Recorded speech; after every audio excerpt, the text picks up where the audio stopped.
Morning दोस्तों, मेरा नाम रवि शर्मा, मैं जयपुर राजस्थान से बिलोंग करता हूं। दोस्तों, एक वीडियो रेगुलर अपलोड करता हूं यूट्यूब चैनल पर। स्वागत है आपका हमारे YouTube channel Talks with Ravi में। आज का हमारा टॉपिक है चक्कर आना, यानी कि मेडिकल भाषा में डिजिंग। आज हम बात करने जा रहे हैं एक ऐसे सिम्टम्स के बारे में जिसे लगभग हर व्यक्ति ने अपने जीवन में कभी न कभी महसूस किया है, चक्कर आना। दोस्तों, चक्कर आना कोई छोटी सी बात नहीं है और न ही इसे हल्के में लेना चाहिए, क्योंकि यह कोई बीमारी नहीं बल्कि शरीर के अंदर चल रही किसी गहरी समस्या का इंडिकेशन है, मेडिकल सिम्टम्स हो सकता है।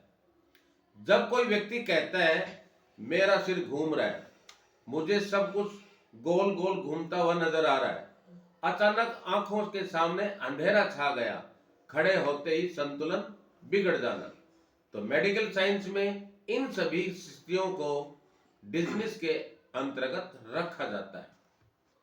अगर हम इसको मेडिकल दृष्टिकोण की नजर से देखा जाए तो हमारे शरीर का संतुलन यानी कि बैलेंस सिस्टम तीन प्रमुख भागों पर निर्भर करता है। पहला, दिमाग यानी कि हमारी ब्रेन, अंदरूनी कान, इनर ईयर, वेस्टिबुलर सिस्टम भी इसे कहा जाता है, आंखें और हमारी नसें, उनकी आइज एंड नर्व्स।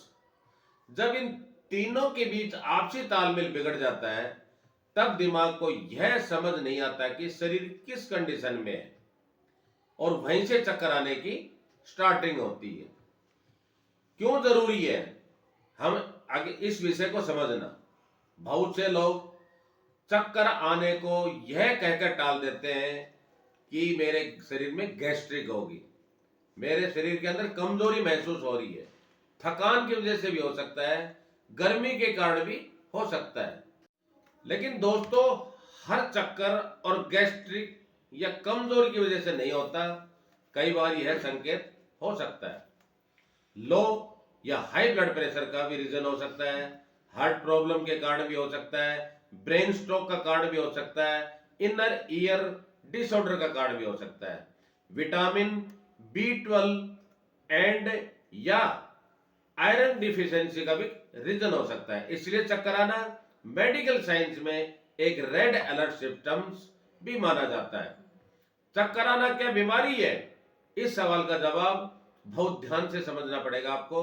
चक्कर आना दोस्तों कोई बीमारी नहीं है, यह एक सिम्टम्स है। जैसे बुखार एक बीमारी नहीं बल्कि किसी इन्फेक्शन का इंडिकेशन हो सकता है, उसी तरह चक्कर आना शरीर के अंदर चल रही गड़बड़ी की इंफॉर्मेशन देता है, सूचना देता है। इस वीडियो सीरीज में हम आपको क्या सिखाएंगे?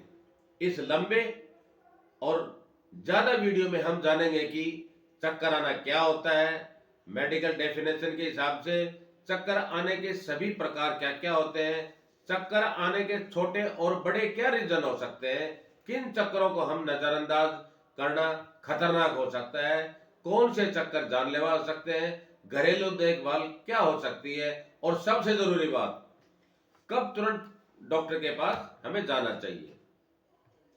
दोस्तों, हमारे वीडियो का उद्देश्य क्या होता है कि इस वीडियो का उद्देश्य हमारा यह है कि आपको डराना नहीं है बल्कि ज्ञान देना, जागरूक करना और सही समय पर सही निर्णय लेने में हमारी मदद करना। क्योंकि कई बार एक छोटा सा चक्कर एक बड़ी बीमारी की पहली चेतावनी हो सकता है। तो दोस्तों, अगर आप या आपके परिवार में कोई व्यक्ति बार बार चक्कर आने की प्रॉब्लम है तो इस वीडियो को आप शुरू से अंत तक जरूर सुने और वीडियो को लाइक भी जरूर किया करो। आप अपने परिवार और अपने दोस्तों के साथ इसको शेयर भी करना बहुत जरूरी है। तो अब आइए, सबसे पहले हम समझेंगे कि चक्कर आना आखिर होता क्या है। दोस्तों, इस सवाल का जवाब समझने के लिए हमें पहले यह जानना होगा कि हमारा शरीर बैलेंस कैसे बनाए रखता है। शरीर का बैलेंस सिस्टम क्या होता है? मेडिकल साइंस के अनुसार दोस्तों, शरीर का बैलेंस तीन प्रमुख तीन मेन सिस्टम के सही यूज करने से बना रहता है, जैसे कि हमारा ब्रेन यानी कि दिमाग, अंदरूनी कान, इनर ईयर, आंखें और नर्व्स। जब इन तीनों के बीच समन्वय यानी कि कोऑर्डिनेशन ठीक रहता है तो हमें न तो चक्कर आता है और न ही लड़खड़ाहट होती है। लेकिन जैसे ही इनमें से किसी एक सिस्टम में गड़बड़ी होती है तो दिमाग को गलत इंडिकेशन मिलने लगते हैं और व्यक्ति को चक्कर आने लगता है। मेडिकल कारणों के बारे में बात करें कि भाई चक्कर क्यों आता है, अब हम चक्कर आने के मेडिकल कारण रीजन के बारे में बात करने की कोशिश करेंगे। कान की समस्या से चक्कर आना, हमारे कान के अंदर एक विशेष डिवाइस होता है जिसे कहते हैं वेस्टिबुलर सिस्टम। यह सिस्टम हमें यह बताता है कि हम खड़े हैं, बैठे हैं, घूम रहे हैं या झुके हुए हैं। अगर इसमें गड़बड़ी हो जाए तो ब्रेन को गलत सूचना मिलती है। आम बीमारियों के बारे में बात करें सॉरी, बीपीपीवी यानी कि सिर घुमाते ही तेज चक्कर आना, मेनियरेस डिजीज चक्कर आना, कान में आवाज सुनाई देना, लेबरिनिटिस इन्फेक्शन के बाद चक्कर आना। ऐसे मामलों में लगता है कि कमरा घूम रहा है। दिमाग से जुड़े रीजन्स के बारे में बात करें तो दिमाग पूरे शरीर को कंट्रोल सेंटर है हमारा। अगर दिमाग को कम ऑक्सीजन मिले, खून की सप्लाई कम हो, नसों में इन्फ्लेमेशन हो तो चक्कर आ सकता है। दोस्तों, दिमाग से जुड़े रीजन्स के बारे में बात करें तो इसमें क्या होगा, migraine, brain stroke, anxiety disorder, brain tumour. लेकिन दोस्तों, ब्लड प्रेशर और हार्ट अटैक के कारण से भी चक्कर आना, जब हमारा माइंड तक पर्याप्त ब्लड नहीं पहुंचेगा तो चक्कर आना शुरू हो जाता है। कारण क्या होता है, low blood pressure, high blood pressure, heart beat का अनियमित होना, अचानक खड़े होना, पोस्टुरल हाइपोटेंशन। इसी वजह से कई लोगों को खड़े होते ही चक्कर आता है। दोस्तों, इसमें खून की कमी भी हो सकती है और हमारे शरीर को न्यूट्रिशंस की भी कमी हो सकती है, जैसे कि आयरन की कमी। अगर आयरन की हमारे शरीर में कमी होगी तो उससे क्या होगा, एनीमिया की प्रॉब्लम हो जाएगी। शरीर में ऑक्सीजन कम पहुंचती है, दिमाग कमजोर पड़ता है। विटामिन बी12 की कमी, नसों पर असर पड़ेगा। इसके लिए हमारे शरीर का बैलेंस बिगड़ सकता है। लो ब्लड प्रेशर, अचानक कमजोरी आना, चक्कर आना, पसीना आना। दवाइयों की वजह से भी चक्कर आ सकता है। कुछ दवाइयां डॉक्टर जैसे लिखते हैं 2 टाइम, ले लेते हैं 4 टाइम, तो उसकी वजह से, उसकी गर्मी की वजह से भी चक्कर हमें आ सकते हैं। कोई बड़ी बात नहीं। जैसे कि बीपी की दवाई यानी कि ब्लड प्रेशर की मेडिसिन, नींद की गोलियां, एनेक्सिटी की दवाएं, इनका साइड इफेक्ट चक्कर आना मान लेंगे हम। बिल्कुल तनाव, स्ट्रेस, डर और घबराहट, जब व्यक्ति ज्यादा तनाव में रहता है, घबराहट यानी कि पैनिक अटैक होता है तो दिमाग को ऑक्सीजन कम मिलती है और चक्कर आने लगते हैं। डिहाइड्रेशन और गर्मी, शरीर में दोस्तों पानी की कमी होना, ज्यादा पसीना आना, नमक की कमी महसूस होना, इससे ब्लड प्रेशर गिरता है और चक्कर आता है। दोस्तों, अब मैं आपको एक बहुत जरूरी बात बताऊंगा। हर चक्कर एक जैसा नहीं होता। कुछ चक्कर हल्के होते हैं, थोड़ी देर में ठीक हो जाते हैं अपने आप को, लेकिन कुछ चक्कर गंभीर बीमारी का इंडिकेशन हो सकते हैं। इसलिए बार बार या अचानक तेज चक्कर को कभी नजरअंदाज नहीं करना चाहिए। दोस्तों, अगर हम इसके चक्कर आने के प्रकारों के बारे में बात करें कि भाई कितने टाइप्स का चक्कर हो सकते हैं, तो वर्टिगो सबसे इसका आम प्रकार है। लगता है कि चीजें घूम रही हैं। कारण इनर ईयर यानी कि हमारे कान का संतुलन डिवाइस बिगड़ा हुआ है। लाइट हेडनेस, सिर हल्का लगना, आंखों के आगे अंधेरा छा जाना, कारण लो बीपी, डिहाइड्रेशन। अगर हम चलने में लड़खड़ाहट होती है, कारण नर्व या हमारी मसल्स की प्रॉब्लम होना। बेहोशी से पहले की अवस्था क्या है, कारण हार्ट या ब्लड प्रेशर की समस्या। अगर हम चक्कर आने के कोजिज यानी कि कारणों के बारे में बात करें तो दिमाग से जुड़े कारण भी इसमें माने गए, जैसे migraine, stroke, brain tumour, anxiety disorder, कान से जुड़े कारण, हृदय यानी कि हमारा हार्ट, और blood pressure, high blood pressure, low blood pressure, arrhythmia जैसी प्रॉब्लम हमारे हो सकती है।